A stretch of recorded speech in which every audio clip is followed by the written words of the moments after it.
તો અમરેલીના રાજુલાના ગ્રામ્ય વિસ્તારમાં ધોધમાર વરસાદ વરસ્યો। વાડીએ જવાના રસ્તા પર પાણી ભરાઈ ગયા, પાણી ફરી વળ્યા। પાણીના પ્રવાહને લઈને વીજ પોલ પણ જમીનદોસ્ત થઈ ગયો છે। વીજ પોલ ધરાશાયી થવાના લાઈવ દ્રશ્યો સામે આવ્યા છે। તો આ જે વરસાદ છે તે કેટલું નુકસાન કરી રહ્યું છે, કારણ કે વીજ પોલ ધરાશાયી થવાના કારણે વીજ પ્રવાહ છે તે ખોરવાઈ ગયો છે, જેના કારણે જે પ્રકારની મુશ્કેલી હાલમાં અમરેલીમાં બની રહી છે અને વાડીએ જવાના રસ્તા પર પાણી ભરાઈ ગયા હતા અને સાથે જ વીજ પોલ પણ ધરાશાયી થયો હતો, જેના લાઈવ દ્રશ્યો કેમેરામાં કેદ થયા। વીજ પોલ ધરાશાયી થયાના આ જે લાઈવ દ્રશ્યો આપ જોઈ રહ્યા છો, ત્યારે વરસાદ જે છે તે હવે આ નુકસાનકારક સાબિત થઈ રહ્યો છે।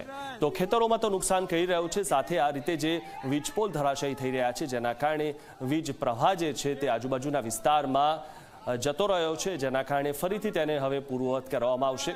તો વીજ પોલ ધરાશાયી થવાના લાઈવ દ્રશ્યો જે છે તે કેમેરામાં કેદ થયા હતા અને અમરેલીમાં જે રાજુલામાં આ પ્રકારની જે સ્થિતિ સર્જાઈ છે, ત્યારે ચારે તરફ માત્ર પાણી જ પાણી જોવા મળી રહ્યું છે।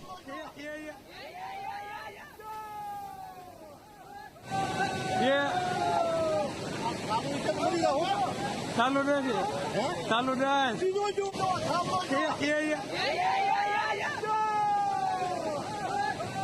Yeah.